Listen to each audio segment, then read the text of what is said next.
Olá, meus queridos irmãos, tudo bem? Tudo na paz? Graças a Deus. Meus queridos, é com imensa satisfação que eu retorno trazendo mais um vídeo para a honra e glória do nome do nosso Criador, ao qual nós devemos toda a honra, toda a glória àquele que fez os céus e a terra. Meus queridos, eu gostaria que você continuasse deixando seu like, continuasse compartilhando, continuasse também fazendo uma coisa importante, não é? Se inscrevendo no nosso canal e que você também ative o sininho de notificação, tá, meus queridos? E você faça uma coisa muito importante, dê uma olhadinha se você ainda está inscrito no canal do nosso irmão Alberto Lírio, porque às vezes você acha que está inscrito e pode não estar. Acontece comigo, meus queridos. Às vezes eu não recebo notificações de alguns canais que eu estou inscrito. E quando eu vou dar uma olhadinha lá no número de inscrição, então quando eu chego lá para dar uma olhada e às vezes eu não estou inscrito. E eu não sei por que que acontece isso, tá bom, meus queridos? Então, uma coisa muito importante, recorra lá à sua inscrição e fique lá por dentro sabendo, ou pelo menos você vai ser notificado, não é? Quando você tiver inscrito no nosso canal, quando você tiver ativado o sininho de notificação no todas, você vai receber todas as notificações do nosso irmão Alberto Lírio. Meus queridos, veja bem, uma coisa muito importante que eu vou deixar nesse vídeo. Hoje é uma noite, né? Já é noite de sábado, graças a Deus estamos aqui há quase 8 horas da noite, não é? E eu quero deixar aqui um vídeo muito importante. Eu quero usar como base 1 Tessalonicenses, capítulo 5, versículo 9, onde está escrito uma palavra interessante, ao qual diz: porque Deus não nos destinou para a ira, mas para alcançar a salvação por nosso Senhor Jesus Cristo. Meus queridos, preste atenção no que eu vou te falar aqui. Faça assim com as suas duas mãos. Este vídeo, ele é um vídeo que ele é interativo e eu quero estudar com você fazendo uma coisa muito importante. Faça assim com as suas mãos. Agora, faça assim na sua cabeça, assim, ó, na sua cabeça. Aqui na nossa cabeça, segundo a ciência, ó, as duas mãos, você conseguiu abraçar o seu cérebro, não é? As nossas duas mãos abraçou o nosso cérebro. Dá a impressão que a nossa mão, ela é superior ao nosso cérebro. Aqui, suponhamos que existe mais de 1 bilhão de neurônios. Aqui, nessa cabeça.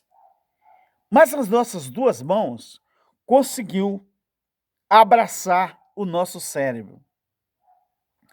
O que eu quero dizer com isso?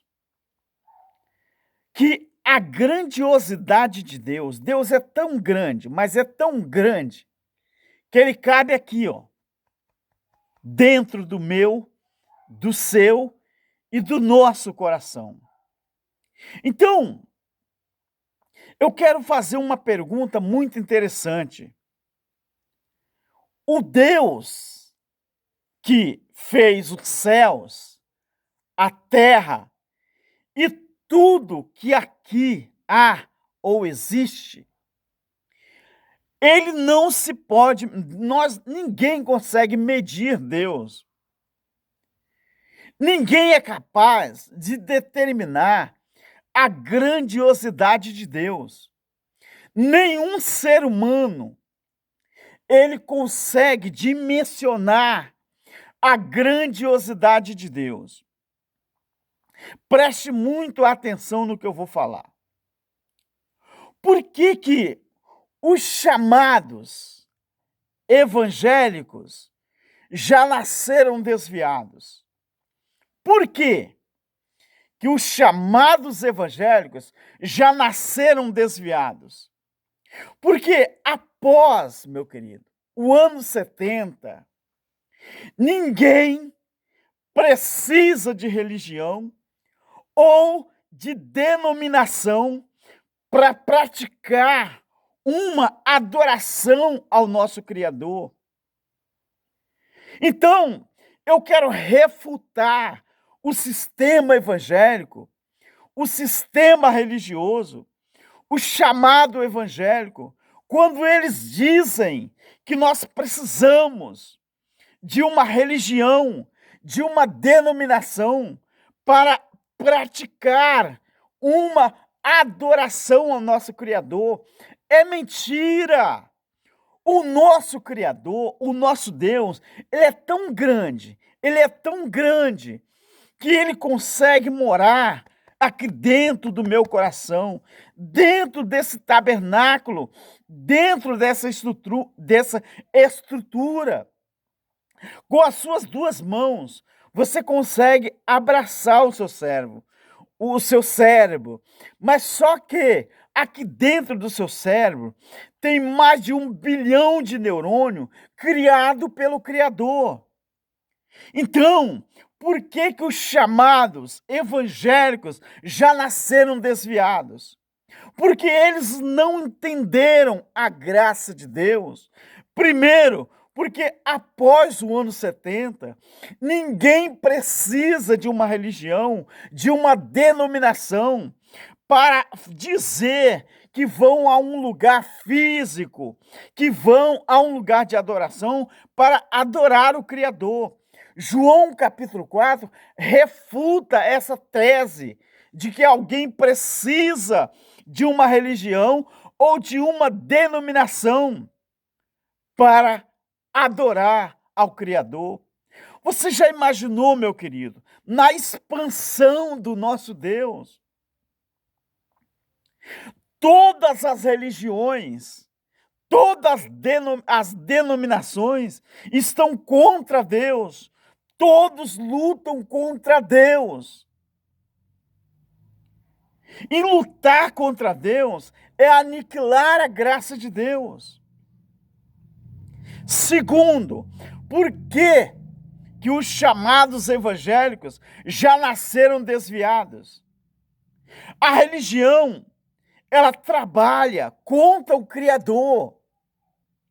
Quando ela ensina as pessoas que elas precisam pertencer a uma instituição religiosa, para que então essas pessoas possam configurar como filhos de Deus.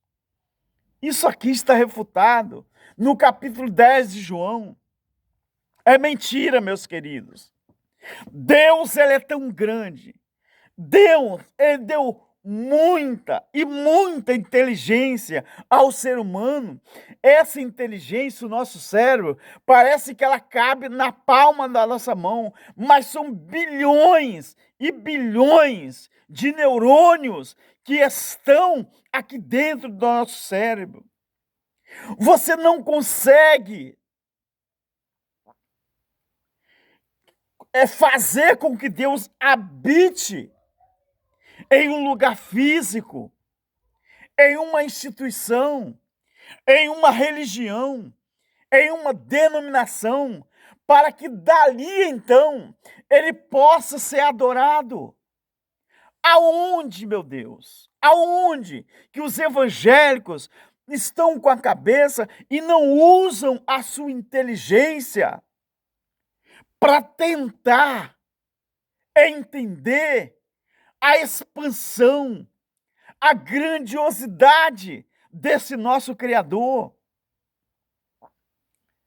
Então, por que os evangélicos já nasceram desviados? Porque, primeiro, porque eles não entendem, não acreditam que Deus, ele não precisa de uma denominação, uma religião, para que alguém possa adorar a ele. Deus não precisa disso. Deus não precisa de religião. Deus não é religioso. Deus não é um ser denominacional. Deus não é um ser que ele precise que alguém primeiro pertença a uma religião, para depois, então, essa pessoa vá adorar a Deus. Segundo, a religião trabalha contra Deus. Quando a religião ensina as pessoas que elas precisam pertencer a uma instituição religiosa para se configurar como filho de Deus, isso aqui está refutado também, isso é mentira. Terceiro, porque os crentes chamam os cristãos de desigrejados. Por quê? Que os religiosos, os crentes do sistema religioso, eles têm o hábito de chamar os cristãos. Quem são os cristãos? Aqueles que não vivem baseados na antiga aliança. Por que que eles chamam os cristãos de desigrejado? Isso é possível? Chamar a igreja de desigrejado? Isso é possível? Para os evangélicos, ser crente é ter parede para se adorar. Gente, a grandiosidade de Deus, ela é imensa, não se pode medir. Não precisa disso. A verdadeira adoração, ela é independente de lugar determinado, um lugar físico, um lugar específico para adorar o Criador. O mundo, a terra em que nós vivemos, este reino da terra, nós temos os 5 continentes. Cada continente tem milhares e milhares de pessoas que adoram ao Criador. Mas nem todos esses milhares de cristãos têm um lugar, uma construção chamada igreja. Não, meu querido. Nós temos Ásia, África, Europa, América e a Oceania. Nós temos 5 continentes. Todos os 5 continentes, todos eles têm cristãos. Então, por que que os evangélicos chamam os cristãos de desigrejados? Por quê? É possível acontecer isso? Na visão dos evangélicos, sim. Porque para eles, desigrejados é quem não frequenta um templo com uma placa denominacional chamado de isso, isso, isso, isso e isso. Mas quando você chega dentro desses assalpões, desses tabernáculos, que se chama de igreja, quando você entra ali dentro, você vai ver que ali dentro eles ressuscitaram a lei de Moisés, ressuscitaram as ordenanças da lei e dizem que vivem em graça. Não, meu querido, não vivem, não. Vivem as ordenanças da lei. Segundo os ensinos do Cristo ressuscitado, as suas verdadeiras ovelhas na época dele, o Jesus de Nazaré ensinava isso, não o Cristo ressuscitado. Que as suas verdadeiras ovelhas, na época em que ele vivia, no primeiro século, eram aqueles que ouviam a sua voz e saíam de dentro dos redis, ou das gaiolas, ou assalpões. Então, para os evangélicos, Isso que eu citei está lá no capítulo 10 de João, mas começa a estudar João 10 pelo capítulo 9. Então, para os evangélicos, o que faz a pessoa não errar o alvo, que antigamente era chamado de pecado, porque pecado era a transgressão da lei, hoje é errar o alvo. Para os evangélicos, o que faz as pessoas não errar o alvo é justamente as entidades aos quais eles pertencem. Ou seja, a sua religião, a sua denominação, o seu líder religioso ou o ministério ao qual ele pertence. Isso é mentira. Isso está refutado, meu querido. Por quê? O que nos mantém íntegros na presença do nosso Criador é o Espírito de Deus que está dentro de nós. Ou seja, meus queridos, é entendermos a expansão de Deus em nosso ser. O que faz a pessoa não errar o alvo não é o seu líder religioso, não é a igreja, denominação que ele congrega, não é a instituição ao qual ele pertence. O que nos faz temer ao nosso Deus, o que nos faz andarmos em harmonia com o nosso Criador, é o Espírito de Deus que mora dentro de nós.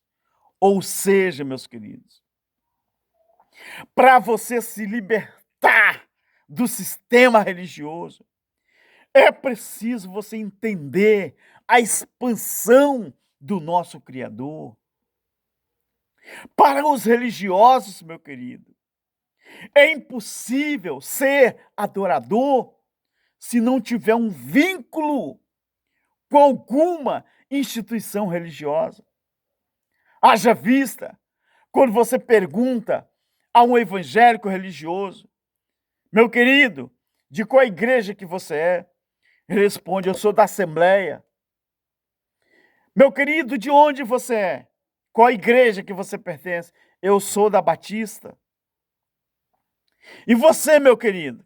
Eu sou da Presbiteriana. O outro, eu sou da Adventista. O outro, eu sou da Católica.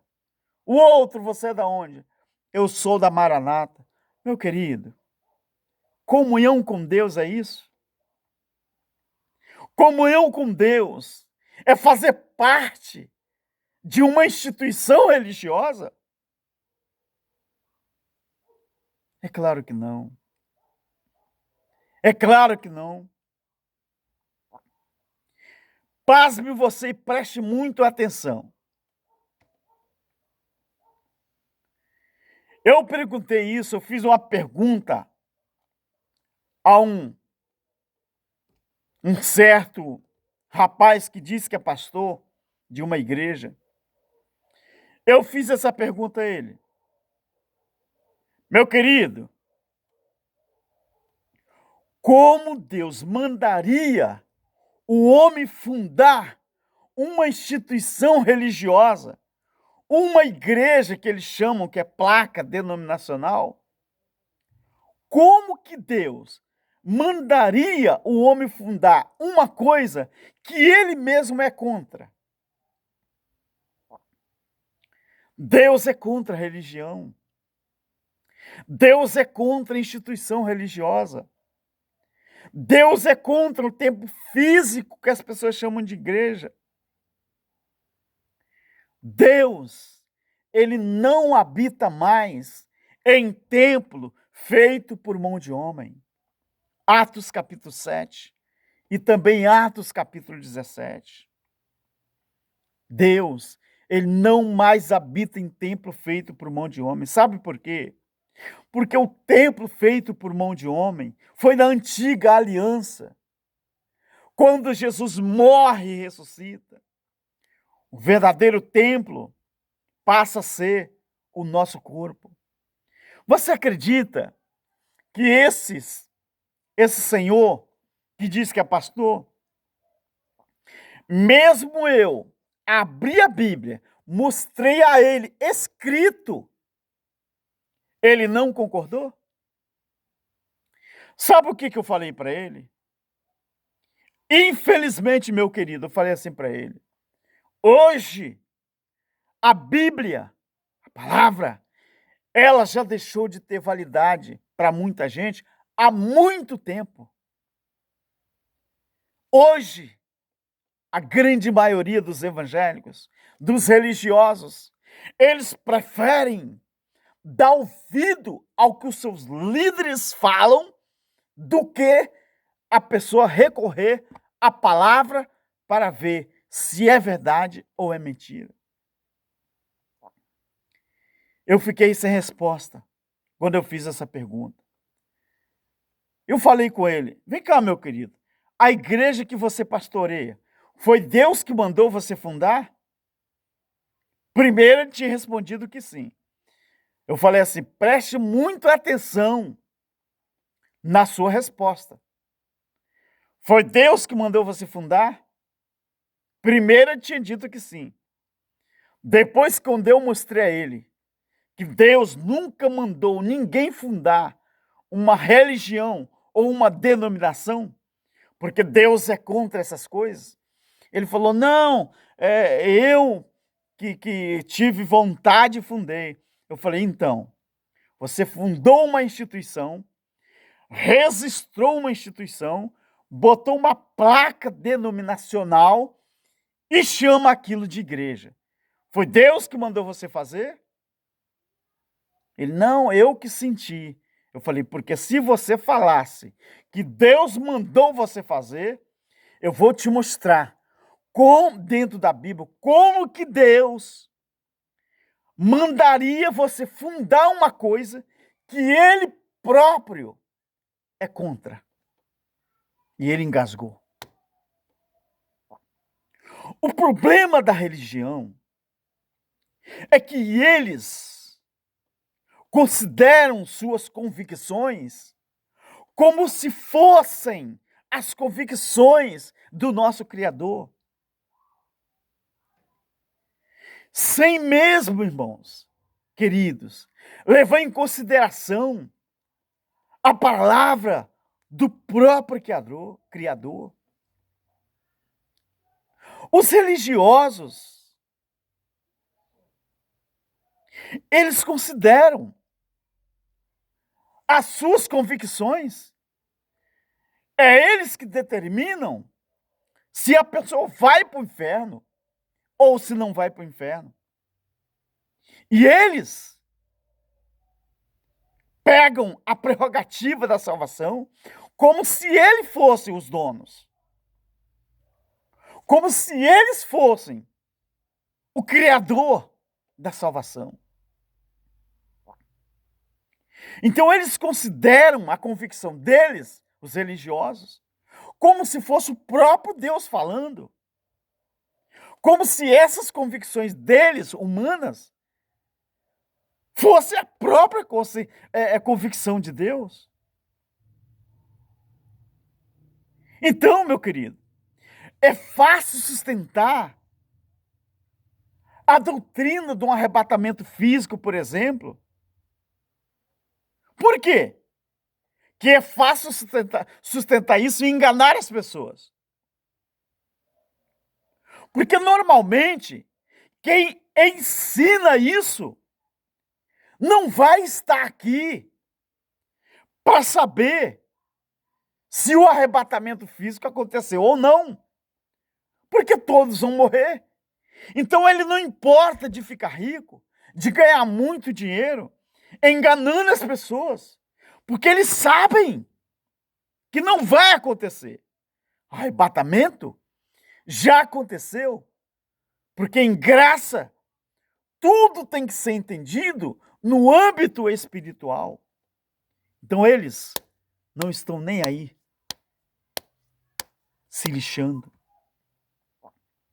Então, meu querido, quando você começar a entender a expansão do nosso Criador, a dimensão que Ele é, em Atos 7 e Atos também 17, Estevão fala em Atos 7,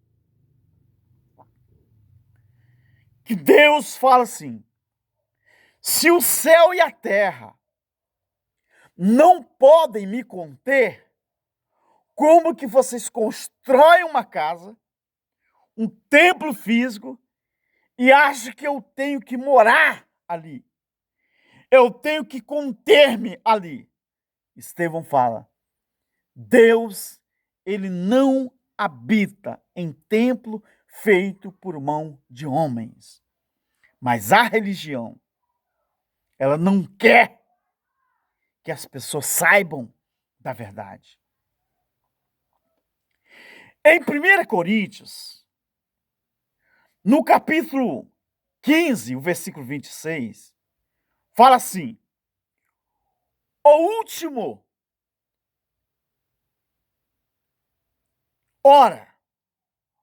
último inimigo que havia de ser destruído era a morte.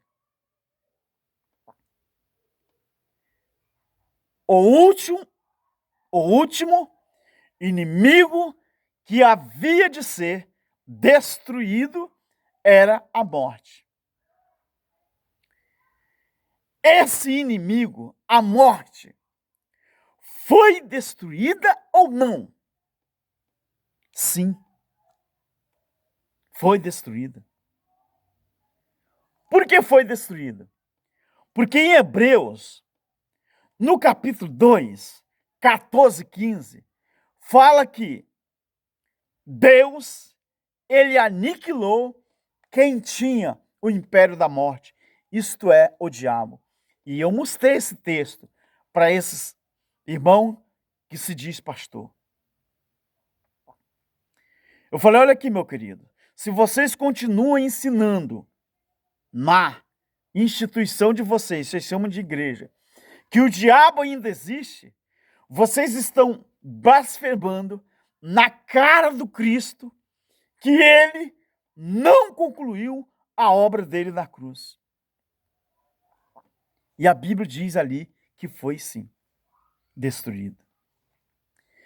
Em 1 Coríntios, capítulo 15, o verso 56, diz que o arguilhão da morte, presta atenção, você sabe o que é um arguilhão, né? É um elo de corrente. O arguilhão, aquela parte superior da corrente, aquela que trava. O arguilhão da morte era o pecado. E a força do pecado era a lei. Em outras palavras, a corrente que segurava as pessoas presas à lei era uma corrente. E essa corrente tinha um nome: transgressão. O arguilhão da morte era o pecado. E a força do pecado era a lei. Meu querido, não somos nós que decidimos o futuro espiritual de ninguém. Entenda a expansão do nosso Criador, pelo amor de Deus. Deus não é isso que você vê pregado dentro de uma denominação. Deus não é isso que você vê pregado numa religião. Não. O Criador, a expansão dele, ninguém consegue explicar. Ninguém consegue explicar a expansão do nosso Criador. Quem quer limitar Deus é a religião. Quem quer limitar Deus é os pregadores do sistema religioso. Quem quer limitar Deus é as denominações evangélicas. Não somos nós que decidimos o futuro espiritual de ninguém. É interessante que os religiosos, eles olham para alguém que não frequenta uma suposta igreja que é denominação, olha para as pessoas e fala assim, aquele ali é ímpio, aquele lá é ímpio, aquele lá é ímpio. Mas eles não conhecem a raiz etimológica da palavra ímpio. Ímpio vem de impiedade. Quem é ímpio? Aquele que não pratica piedade. Quem é aquele que é chamado de ímpio? Aquele que não pratica piedade. Então, quem é o ímpio? Aquele que pratica a impiedade. E você sabe o que é piedade? Você sabe o que é impiedade? Ímpio, meu querido, não é muitas vezes aquele que eu julgo dizendo que é ímpio, não. Ímpio pode ser até um evangélico que diz que é evangélico só no nome, mas ele não tem coragem de fazer uma cesta básica e levar para alguém que tem fome, porque ele tem que pegar o 10% que ele ganha e levar aos pés do pastor. Mas ele não mata a fome de ninguém, ele não mata a sede de ninguém, ele não compra um remédio para o seu semelhante, ele não paga o talão de luz para o seu semelhante. Mas sabe o que ele faz? Ele leva o dinheiro, deposita nos pés do pastor, para o pastor pagar a prestação do carro. O pobre coitado cristão está com fome. O pobre coitado cristão está com sede. Está na rua mendigando. Está na rua passando fome, passando frio. Mas os religiosos estão enriquecendo os líderes. Estão enriquecendo pastores. Enriquecendo instituições. Então, meu querido, pega o texto de 1 Coríntios, capítulo 15, 51 ao 52, e compare com Apocalipse, capítulo 11, 15 e 19. E me diga você mesmo se esse texto já cumpriu ou não cumpriu. Para os religiosos, não cumpriu, mas para nós, que somos os filhos de Deus, temos certeza que já cumpriu. Ali fala assim: eis que vos digo um mistério. Na verdade, nem todos dormiremos, mas todos seremos transformados. Num momento, no abrir e no fechar de olhos, ante ao toque da última trombeta, ou ao soar a última trombeta. Porque a trombeta soará, e os mortos ressuscitarão ou ressurgirão incorruptível, e nós seremos transformados. Agora compare 1 Coríntios 15, 51 ao 52 com Apocalipse 11, 15 e 19, que fala da sétima e última trombeta, que ela já foi tocada. E os evangélicos ainda esperam essa trombeta tocar.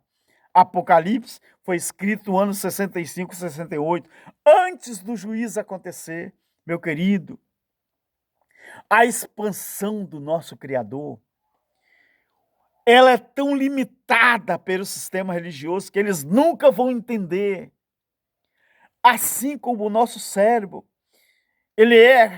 a gente consegue abraçar ele, mas ele é muito maior do que as nossas mãos, porque ele vai além dos nossos horizontes.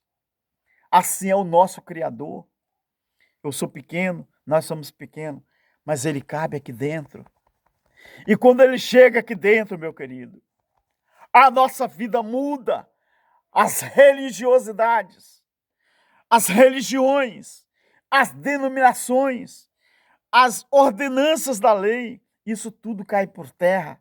Nós passamos a entender a expansão do nosso Criador. Então, toda religião acredita que a sua existência tem um propósito. Toda religião acredita que essa tal religião tem um propósito. E a sua religião? Qual é o propósito da sua religião? A sua religião, o que você diz que segue? Cristianismo? Catolicismo? Espiritismo? Outras mais? Ela tem um propósito? Me responda aí. Qual é o propósito? O propósito da sua religião? O evangélico, ele é tão limitado que ele acha que precisa de uma religião para entender Deus. Essa é a parte mais difícil de se entender.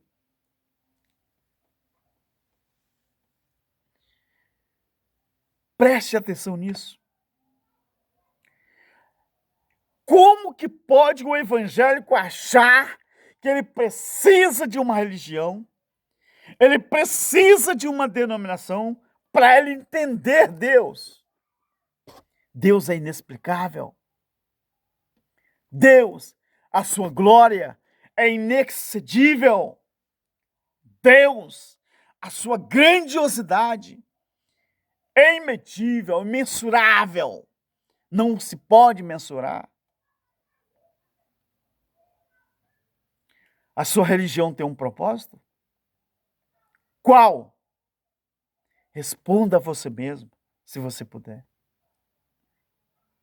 Querido,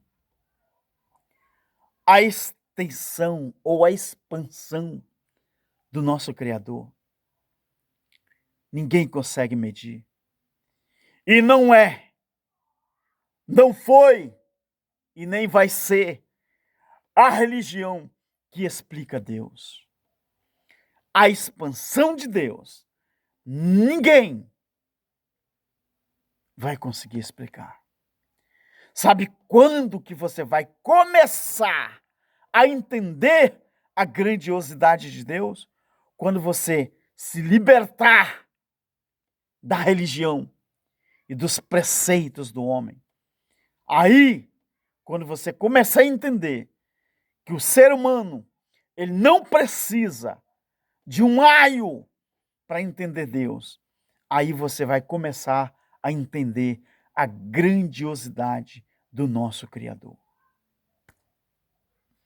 Fique na paz, fique com Deus, medite na palavra e até o próximo vídeo. Um grande abraço para todos os irmãos em graça no Brasil e no mundo.